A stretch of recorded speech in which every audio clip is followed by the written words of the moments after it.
Uniform speed. देखो दो तरह के स्पीड हम लोग पहले पढ़ चुके थे, यूनिफॉर्म मोशन और नॉन यूनिफॉर्म मोशन, है ना। यूनिफॉर्म स्पीड देखेंगे हम लोग और नॉन यूनिफॉर्म स्पीड, बात वही हुआ। मोशन है तो स्पीड मोशन एक ही चीज है, ठीक है। एक तरह से हम कह सकते हैं कि मोशन के अंदर ही क्या आता है, मोशन में जैसे हम पढ़े ना यूनिफॉर्म नॉन यूनिफॉर्म मोशन, तो फिर मोशन के बाद हम लोग पढ़े स्पीड, ठीक है। तो स्पीड में भी क्या होगा, यूनिफॉर्म नॉन यूनिफॉर्म। फिर वेलोसिटी भी यूनिफॉर्म नॉन यूनिफॉर्म। समझ में आ गया। अब तुम कहोगे सर तो ये तीन चीज क्या है, मोशन, वेलोसिटी, स्पीड। तो मोशन का ही ये पार्ट है। मोशन का मतलब चलना, गति, तो दो तरह का हो गया। तो गति दो तरह का हो गया, एक दो पार्ट में बांट दिया गया गति को। एक तो बांटा गया है यूनिफॉर्म नॉन यूनिफॉर्म में, और एक बांटा गया है स्पीड और वेलोसिटी में, ठीक है। अब स्पीड का हिंदी होता है चाल, और वेलोसिटी का हिंदी होता है वेग। लेकिन वेग और चाल दोनों एक ही चीज है। डिफरेंस क्या है, चाल का मतलब केवल इसमें मैग्नीट्यूड होता है, और वेग जो आगे हम लोग पढ़ेंगे इसमें मैग्नीट्यूड और डायरेक्शन दोनों होता है। तो मैग्नीट्यूड और डायरेक्शन दोनों हो तो उसे हम वेग कहेंगे। अब जैसे स्पीड कहेंगे 20 किलोमीटर पर आवर के स्पीड से चल रहा है, पर आवर की स्पीड भी लगा दिए। तो 20 किलोमीटर पर आवर अगर हम बोल दिए, उस आदमी का जो वो आदमी जो मोशन में है वो 20 किलोमीटर पर आवर के स्पीड के साथ है। तो स्पीड हो गया। स्पीड का मतलब एक मैग्नीट्यूड केवल दिखाई दे रहा है, 20 हो गया ना। तो 20 और उसके साथ किलोमीटर बता दे रहा है, तो 20 किलोमीटर और फिर आर लगा दे रहा है कि 1 घंटे में, तो 20 किलोमीटर पर आवर। इससे ये नहीं पता चल रहा है कि उसका क्या, किस डायरेक्शन में वो जा रहा है। लेकिन जैसे हम आते हैं वेग पर यानी कि वेलोसिटी पर, तो हमको इतने से काम नहीं चलेगा। हम कहेंगे कि एक आदमी 20 किलोमीटर पर आवर के स्पीड से नॉर्थ में जा रहा है। स्पीड बोल दिए और फिर नॉर्थ में जा रहा है। अब स्पीड अब नहीं रहा, अब वेलोसिटी उसको बोलेंगे हम। तो वेलोसिटी बोलते ये पता चल जाता है कि डायरेक्शन उसके अंदर बोला जा रहा है।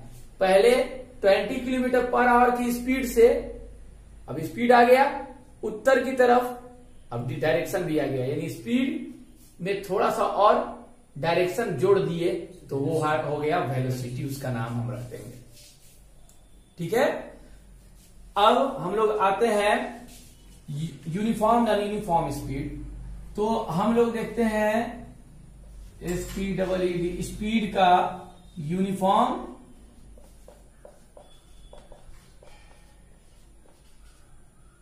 एंड नॉन यूनिफॉर्म, है ना।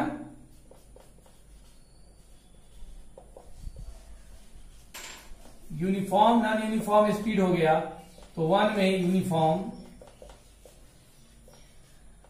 स्पीड,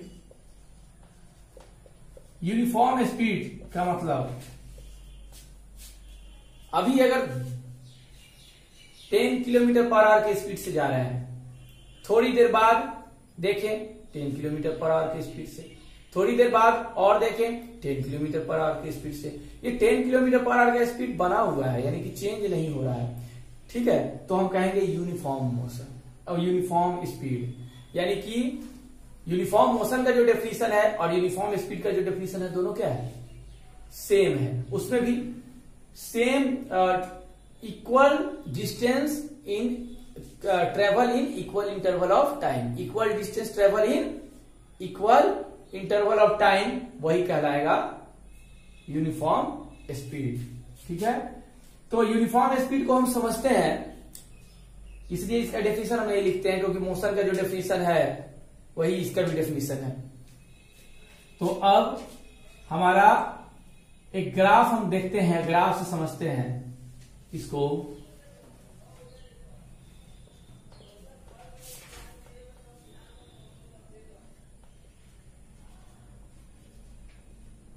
चलो मीटर पर सेकंड लेते हैं, इसको सेकंड में ले लेते हैं।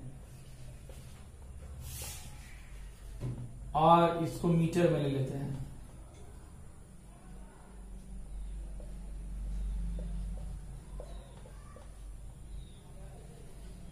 ये मीटर में है, ठीक है। ये एक ग्राफ बना है डिस्टेंस टाइम ग्राफ। ये क्या है? डिस्टेंस और ये टाइम, डिस्टेंस टाइम ग्राफ है। और टाइम को हम किस चीज में लिए हैं? सेकेंड में, ठीक है। और यहां डिस्टेंस को किस चीज में लिए हैं? मीटर में। और टाइम को यहां टाइम लिख देते हैं, टाइम को सेकेंड में लिए हैं। तो डिस्टेंस टाइम ग्राफ हो गया। तो हम जानते हैं स्पीड का फॉर्मूला क्या होता है? डिस्टेंस अपॉन टाइम, ठीक है। तो अब हम लोग देखते हैं कि यहां 0 पहले रुका हुआ है, पहले सेकंड देखे रुका हुआ है यानी कि चला नहीं। 1 सेकंड बाद देखते हैं वो 10 मीटर पर पहुंच गया। मान लो हमसे, ये हम यहां मान लो बैठे हैं, तो हमसे 10 मीटर की दूरी पर चला गया। 1 सेकंड में 10 मीटर की दूरी पर चला गया हमसे। फिर अगले सेकंड में देखें हम,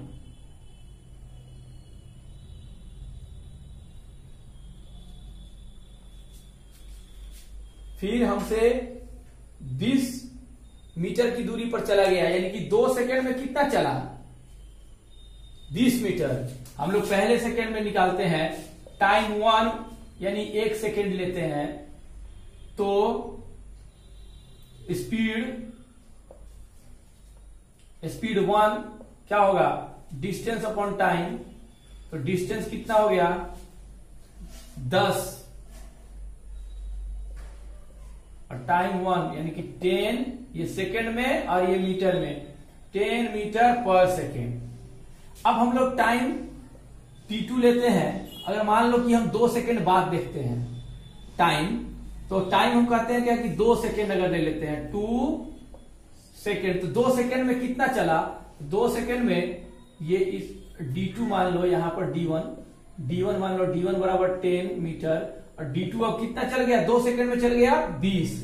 तो 2 सेकंड में चला गया 20 मीटर। तो speed 2 d2 by t2, d2 20 by 2, ये सेकेंड में और ये मीटर में कट के आ गया 10 मीटर पर सेकेंड। यानी कि हर बार, अब तीसरे में देखेंगे तो 30 तक पहुंच जाएगा। तो टाइम हम लेंगे, t3 लेंगे 3 और d3 लेंगे 30, 30 तक पहुंच गया। तो ये स्पीड 3, तीसरा स्पीड क्या हो जाएगा? d3 distance upon time, distance 30 upon 3, ये सेकेंड और ये मीटर, तो कट जाएगा फिर 10 मीटर पर सेकेंड। यानी कि क्या हो रहा है हमारा? डिस्टेंस टाइम ग्राफ में अगर स्पीड नहीं बदल रहा है, हर सेकेंड देख रहे हैं 10-10 मीटर ही चल रहा है। 1 सेकेंड में 10 मीटर चला, फिर 1 सेकेंड के बाद में दूसरा सेकेंड हम देखे, मैंने 1 सेकेंड और बढ़ गया तो 10 मीटर, 10 से 20 यानी 10 मीटर ही चला। फिर 2 से 3 सेकेंड में दूसरे सेकेंड के बाद में देखे तीसरे सेकेंड तक, यानी कि 1 ही सेकेंड हुआ। 2 सेकेंड से 3 सेकेंड के बीच में 1 सेकेंड, तो 1 सेकेंड के बीच में फिर हम देखें तो फिर देखे 20 से 30 मीटर हो गया। मैंने हर सेकेंड 10-10 मीटर ही चल रहा है, यानी स्पीड चेंज नहीं हो रहा है। तो इसे हम कहेंगे यूनिफॉर्म स्पीड। और इसका ग्राफ क्या आएगा? स्ट्रेट लाइन आएगा, ठीक है। अब नॉन यूनिफॉर्म स्पीड को हम लोग देखते हैं, इसी पर हम ग्राफ बना देते हैं नॉन यूनिफॉर्म स्पीड का।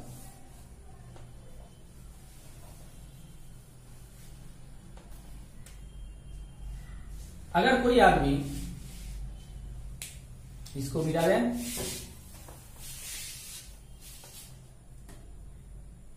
देख लेना, अगर तुम लोग को उतारना हो, नहीं नोट अगर करना हो तो वीडियो देख के नोट कर लेना, क्योंकि हम ऐसे तो मिटा दे रहे हैं। तो अगर हमारा नॉन यूनिफॉर्म मोशन है तो यहां नॉन यूनिफॉर्म स्पीड कर देते हैं, नॉन यूनिफॉर्म बार बार मोशन हम कह दे रहे हैं क्योंकि मोशन स्पीड एक ही है। नॉन यूनिफॉर्म स्पीड का हम ग्राफ बनाकर देखते हैं। तो नॉन यूनिफॉर्म स्पीड का जो डेफिनेशन होगा वो कैसा होगा, नॉन यूनिफॉर्म मोशन की तरह ही होगा। अब यहां हम 1 सेकंड में मान लो 10 मीटर चला और दूसरे सेकंड में 30 मीटर तक पहुंच गया, यानी कि 1 सेकंड में 10 मीटर चला और 1 से दूसरा सेकंड, फिर 1 से 2 के बीच में 1 ही सेकंड होता है, उस 1 सेकंड में 10 से 30 हो गया, यानी कि 20 मीटर चल गया। तो क्या हुआ, एक समान रूप से नहीं चल रहा है, तो ये नॉन यूनिफॉर्म हो गया। और उसके बाद और चलना है, मान लो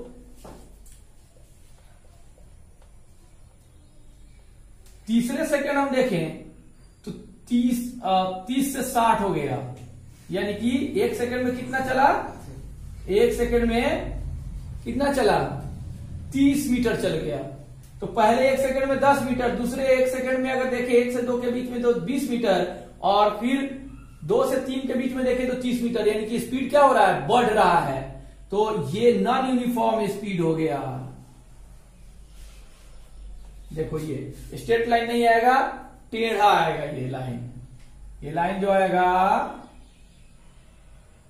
वो टेढ़ा आएगा, ऐसे मुड़ के, ठीक है। तो ये हमारा हो गया non uniform motion, sorry speed. तो नॉन यूनिफॉर्म स्पीड का हो गया, सेम ग्राफ बना।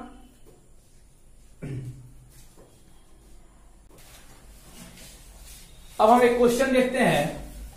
ए car travels 30 kilometre at a uniform speed, एक यूनिफॉर्म स्पीड से 30 किलोमीटर ट्रेवल करता है, and the next 30 kilometre at a uniform speed of 20 kilometre per hour, 20 kilometre per hour से next आगे चलता है। फाइंड इट्स एवरेज स्पीड, इस average speed क्या होगा।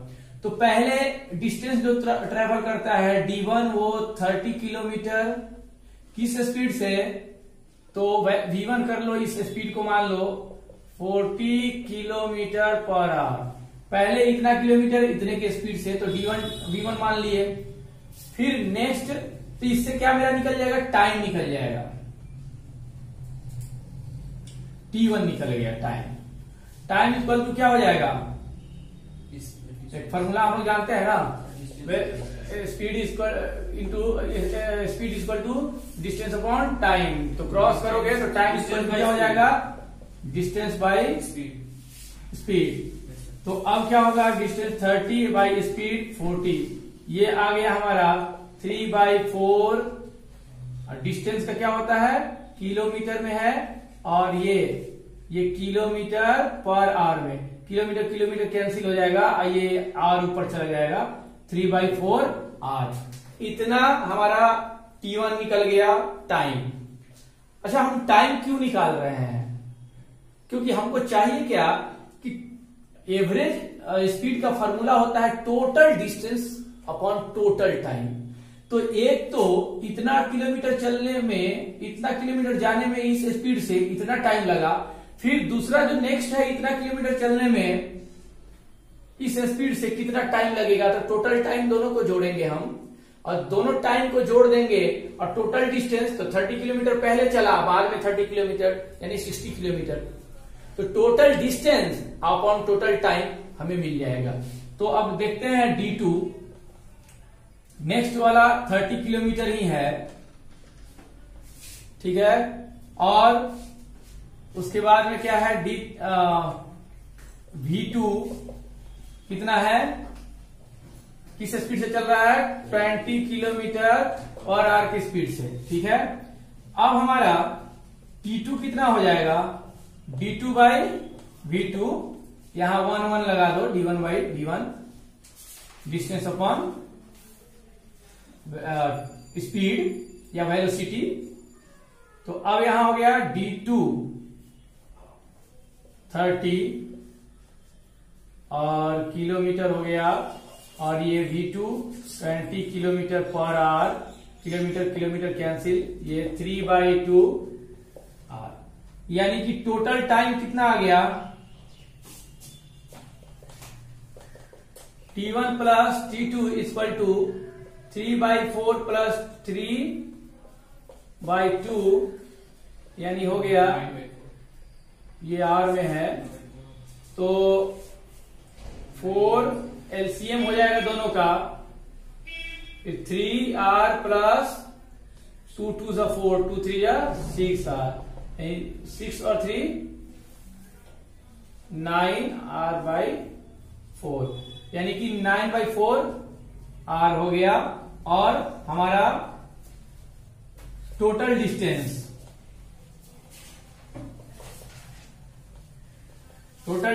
इक्वल टू हो गया D1 प्लस D2 यानी 30 प्लस 30, ये किलोमीटर में है, 60 kilometre.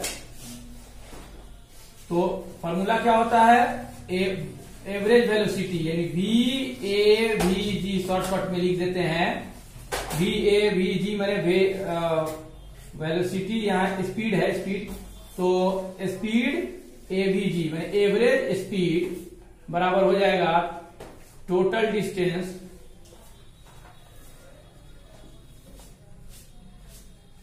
Upon total time. Total distance कितना हो गया 60 किलोमीटर, टोटल टाइम कितना है 9/4R। अब इसको हम सोल्व कर लेते हैं। ये देखो जोड़े में है और ये जोड़े में नहीं है तो नीचे 1 लगा दिया जाता है, यानी 60/1 और इसको ऊपर 4/9, किलोमीटर ऊपर R नीचे, तो हो जाएगा किलोमीटर पर आवर। ये इतना किलोमीटर पर आवर, इसको मल्टीप्लाई कर दिए तो ये हमारा हो गया आंसर। इसको पॉइंट में निकाल सकते हो 9 से डिवाइड करके, 6/6, ठीक है। तो ये हमारा आ गया answer. Thank you for watching video.